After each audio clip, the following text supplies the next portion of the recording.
The letter Shin makes two sounds. When the dot is over the right side, it's going to say shh. Teacher sound, shh. Okay, so when the dot's on the right side, when it's on the left, it's going to say s, as in sun. So let's practice. I'll point to it, you say the sound. Good. You got it. It's simple. All right, so we know it makes two sounds. Let's learn how to write it. You're just going to start at the top, come down, curve at the bottom, and go back up. Lift your pencil and make that little line in the middle.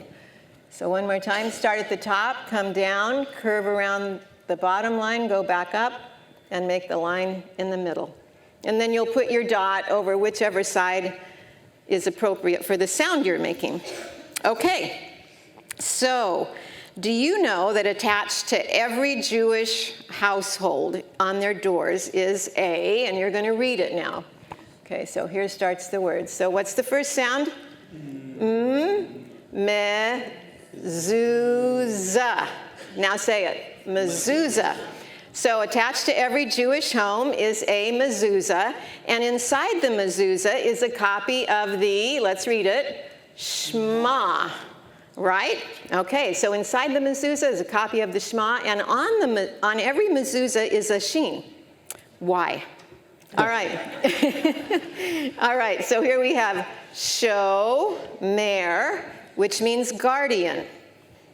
Then we have Delatot. Delatot means doors. And everybody knows this word. Israel. Israel. Israel. All right, so let's read it from the beginning. Shomer, Delatot, Israel. Now here's the cool thing. Yep. If you take the first letter of each one of these words, you get this word, Shaddai. Shaddai is almighty. Over the doors of Israel. Yes, and so if we have God, El Shaddai, El Shaddai is the guardian over the doors of Israel. And I love that. Yes. So that's a very cool thing to know. All right, let's do this week a little bit like we did last week, and we're going to look at 3 different root words that start with Shin. And we're going to see how Hebrew, I call it, morphs into other words by adding letters or even taking away letters. Okay, so the first root we're going to look at is shuv. Shuv means to return. This is the root. Then, if you add a bait and change these letters around a little, if you have beat, shu, everybody read it, beat, shu, and then vati, it means upon my return. Do you see the root in here anywhere? It's here. There it is. Did it drop off a letter? Yes, it did. But they do that in Hebrew. Just like when we're going to make a contraction, if we don't want to say, I do not, if we want to say, I don't, what do? We drop a letter, right? They do that too. Only they add letters also, and they all have meanings. B in this is in, and this is my. Because remember, the yud at the end of a word is my. So upon my return. Okay, here we go again. Let's read this. This is shave, le'eteno. So this means the return of a patient's strength. Isn't that cool the way that works? I love Hebrew. All right, here's another root word. It's shakan, and that means to dwell. If you add a mem to it, everybody read it, mishkan. This is, a mem is the place. So it's the place of dwelling or the tabernacle. Okay? If you add a vav in front of that, you have the shakanti. What's that yud mean? Mine.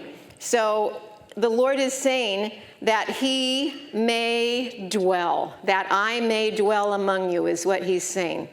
So that's how they put the word together. So the vav in this case is that instead of and, which it very often is and, most often. Okay, let's look at one more root. Here's the root word Shem. That means name. So then you can go down here and you say Baruch Hashem. What did they add to the word Shem? The ha, and it means the. Everybody knows what Baruch means, right? Praise or bless. So praise the name. Baruch Hashem. All right, and then we have, I love this one, Tov Shem Mishemen Tov. And that, do you see the word Tov twice? Okay, that means good. Or like Mazel Tov, Mazel Tov. Right. Fortune. Yes. Okay, this means a good name or reputation is more precious, it's worth more than precious oils. And this is the word for oil in here. And do you see the name Shem in there also? So a good reputation is worth more than precious oils. And so those are some insights for you with Shem, and you can see how the Hebrew language begins to work. So that's our phenomenal Shem.